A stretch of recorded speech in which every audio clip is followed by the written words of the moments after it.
बिस्मिल्लाहिर्रहमानिर्रहीम। अस्सलाम वालेकुम। आप देख रहे हैं अलिफ न्यूज़ और मैं हूं आपके साथ माजिद अली।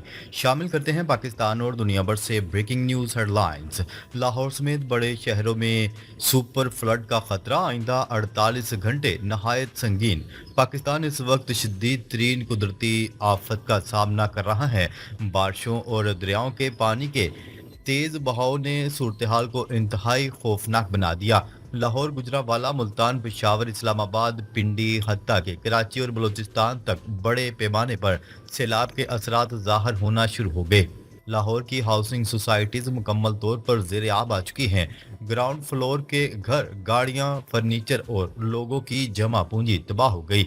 शहरी अपने खानदानों को बचाने के लिए बलाई मंजिलों या होटलों में मुंतकिल हो रहे हैं, जहां होटल मालकान ने मामूल के मुताबिक किरायों को आसमान पर पहुंचा दिया। ज़रूरी इलाकों में लाखों एकड़ फसलें और बागात बर्बाद हो चुके। किसानों के देहात मुकम्मल तौर पर डूब रहे हैं। माहरीन ने खबरदार किया है कि आइंदा 48 घंटों में मजीद बारिशों और दरियाओं में पानी की सतह में खतरनाक इजाफा होगा, जिसके नतीजे में सुपर फ्लड का खदशा है। माहरीन का कहना है कि डैम्स की अदम तामीर और नाकस मनसूबाबंदी इस तबाही की बुनियादी वजह है। अवाम में शदीद खौफ व हिरास पाया जाता है।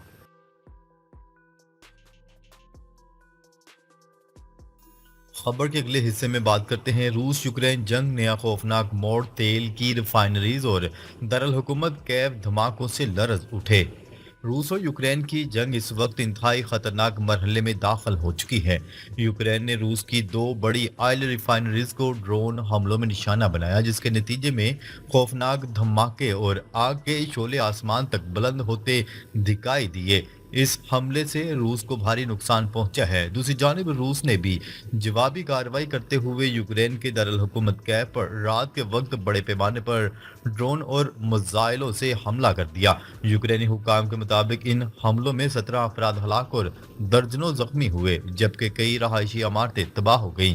यूक्रेनी सदर व्लादिमीर ज़ेलेंस्की का कहना है कि रूस को अमन मुज़ाकरात में कोई दिलचस्पी नहीं, बल्कि वो सिर्फ बैलिस्टिक मिसाइलों के जरिए तबाही फैला रहा है। इसी दौरान यूक्रेन की खुफिया एजेंसी ने रूसी बहरिए के कैलिबर मिसाइल बरदार जहाज को निशाना बनाने का दावा किया। तज्जियाकारों के मुताबिक यूक्रेन अब रूस की गहराई में जाकर इसकी स्ट्रेटजिक तनसीबात, हथियार साज फैक्ट्रियों और तेल के ढांचों को निशाना बना रहा है, ताकि मास्को को हैरानकुन झटके दिए जा सकें। उधर रूस मुसलसल यूक्रेन के मुख्तलिफ इलाकों पर कब्जे बढ़ा रहा है और अपनी अस्करी पेशकदमी जारी रखे हुए है। मुबस्सरीन का कहना है कि आखिरकार अगर मुज़ाकरात होते भी हैं तो रूस अपने कब्जे में लिए गए इलाकों को बतौर कार्ड इस्तेमाल करेगा, ताकि यूक्रेन को दबाव में लाया जा सके। इसी तरह ये जंग फिलहाल किसी भी अमन या सीज फायर के आसार के बगैर आगे बढ़ती जा रही है और यूरोप समेत पूरी दुनिया में तशवीश की लहर दौड़ गई है। खबर के अगले हिस्से में बात करते हैं भारत जंग में रूस की मदद कर रहा है, तेल खरीदारी रोके तो टैरिफ राहत मिल सकती है। अमेरिका ने दो टोक पैगाम जारी कर दिया। अमेरिका ने पेशकश की है कि भारत रूस से तेल की खरीदारी रोके तो टैरिफ में 25% राहत मिल सकती है। सदर डोनाल्ड ट्रंप के मशीर बराए तजारत ने भारत पर इल्ज़ाम आयद किया है कि वो रूस से तेल खरीद कर क्रेमलिन की यूक्रेन के खिलाफ मुहिम को फंडिंग कर रहा है। अमेरिकी चैनल ब्लूमबर्ग से बात करते हुए अमेरिकी वज़ीर तजारत ने कहा कि वज़ीर आज़म नरेंद्र मोदी वार मिशन यानी यूक्रेन जंग को फंड कर रहे हैं। सदर डोनाल्ड ट्रंप के मशीर ने यूक्रेन जंग को मोदी की जंग करार देते हुए कहा कि अमन का रास्ता कुछ हद तक नई दिल्ली से गुजरता है। डोनाल्ड ट्रंप के मशीर का मजीद कहना था कि भारत रूसी तेल को कम कीमत में खरीद कर क्रेमलिन की मदद कर रहा है और अमेरिका को नुकसान पहुंचा रहा है, जबकि वाशिंगटन को जवाबन यूक्रेन को माली मामनत फराहम करना पड़ती है। दूसरी तरफ जुलाई 2025 में सऊदी अरब और भारत रूसी फ्यूल और वैक्यूम गैस ऑयल के सबसे बड़े खरीदार बनकर सामने आए।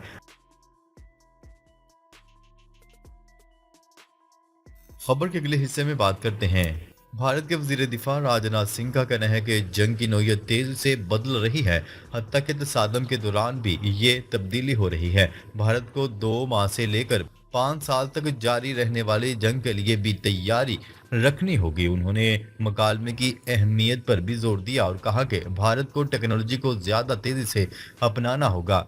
रियासत मध्य प्रदेश के फौजी इनक्लूज से खिताब करते हुए भारतीय वज़ीर दिफा ने मुश्तरका जंगी सलाहियतों पर जोर दिया, जिसे उन्होंने भारत की कामयाबी की बड़ी वजह करार दिया। हालांकि आम राय यह है कि पाकिस्तानी फ़ज़ाई बरतरी रखता है। उन्होंने मजीद कहा कि मुकालमा इस वक्त भी अहम है जब जंग जारी हो। आज के दौर में जंगें इतनी अचानक और गैर मुतवक्का होती हैं कि ये पेशगोई करना बहुत मुश्किल है कि कोई जंग कब खत्म होगी और कितने अरसे तक जारी रहेगी। उन्होंने कहा कि लिहाजा हमें हर सूरत हाल के लिए तैयार रहना चाहिए। हमें इस बात के लिए तैयार रहना चाहिए कि हमारी मौजूदा सलाहियत इतनी काफ़ी हो कि अगर कोई जंग 2 माह, 4 माह, 1 साल, 2 साल या 5 साल तक खींची जाए तो हम मुकम्मल तौर पर इसका मुकाबला कर सकें। जंगी हरबे बयान करते हुए उन्होंने कहा कि अब सिर्फ फौजियों की तादाद या हथियारों के ज़खायर का बड़ा होना काफ़ी नहीं, साइबर वारफेयर, मसनूई जहानत, बगैर पायलट वाली फ़ज़ाई गाड़ियाँ और सेटेलाइट पर मबनी निगरानी मुस्तकबिल की जंगों को तश्कील दे रही है।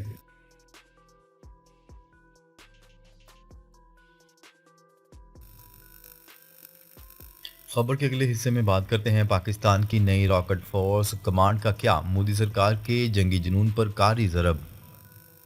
भारत में हिंदू इंतहा पसंद जमात बीजेपी की कठपुतली मोदी सरकार के जंगी जुनून को मार्का हक में पाकिस्तान के हाथों इबरतनाक शिकस्त मिल चुकी है, जिसमें फतह 1 और फतह 2 मिसाइलों से भारतीय जारहियत का मुंह तोड़ जवाब दिया गया। पाक फौज ने भारतीय फौज के मजमूम जंगी अज़ाइम खाक में मिला दिए। मार्का हक में पाकिस्तान ने भारत को मुतअद्दिद दफ़ाई तनसीबात पर निशाना बनाकर भारी नुकसान पहुंचाया। मोदी के बढ़ते जंगी जुनून के पेश नज़र पाकिस्तान ने यौम आज़ादी पर आर्मी रॉकेट फोर्स कमांड के क़याम का ऐलान किया था। दफ़ाई सलाहियत में इजाफे और दुश्मन को हर सिमत से वार करने के लिए नई रॉकेट फोर्स का क़याम किया जा रहा है। अल जज़ीरा की रिपोर्ट के मुताबिक यौम आज़ादी के मौका पर वज़ीर आज़म शहबाज शरीफ ने नए आर्मी एक्ट फोरम के क़याम का ऐलान किया। पाकिस्तान ने आर्मी एक्ट फोर्स कमांड कायम करके अपनी दफ़ाई हिकमत अमली में इनकलाबी कदम उठाया है। रिपोर्ट में बताया गया है कि नई फोर्स भारत के खिलाफ पाकिस्तान की रवायती जंगी सलाहियतों को कई गुना बढ़ा देगी। ये फोर्स भारत के जारहाना रवैये और मज़ाइल जुनून के तोड़ के लिए नागुज़ीर करार दी जा रही है।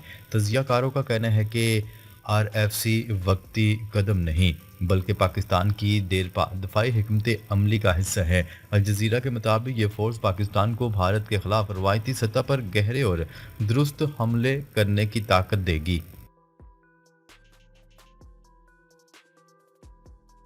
खबर के अगले हिस्से में बात करते हैं। यूरोपीय ममालिक ने ईरान पर अक़वाम मुत्तहिदा की पाबंदियां दोबारा लगाने का अमल शुरू कर दिया। बरतानिया, फ्रांस, जर्मनी ने ईरान पर अक़वाम मुत्तहिदा की पाबंदियां दोबारा लगाने का अमल शुरू कर दिया है। यूरोपीय ममालिक ने UN सलामती कौंसिल को आगाह कर दिया। ईरान ने यूरोपीय ममालिक के इक़दाम को गैर मामूली और गैर कानूनी करार दिया है। ईरान 2015 के जोहरी मुआहदे के तहत अपनी जिम्मेदारियों की खिलाफ वर्जी का मरतकब हुआ है। पाबंदियों के स्नैप बैक मेकनिज़म को फाल कर रहे हैं। यूरोपीय ममालिक ने कहा है कि जो 30 रोज़ में पाबंदियों को दोबारा नाफज करेगा। ईरान के यूरोपीय ममालिक के साथ नए जोहरी मुआहदे पर बातचीत के अदवार भी हुए हैं। खबर के अगले हिस्से में बात करते हैं। ईरान जोहरी प्रोग्राम पर सफारती मुज़ाकरात दोबारा शुरू करने के लिए तैयार। ईरानी वज़ीर ख़ारजा अब्बास अराक़ची ने यूरोपीय यूनियन की खारजा पॉलिसी के सरबराह को लिखे गए ख़त में कहा है कि अगर मगरबी ममालिक संजीदगी और खैर सगाली का मुजाहरा करे तो जोहरी प्रोग्राम पर सफारती मुज़ाकरात दोबारा शुरू करने के लिए तैयार हैं।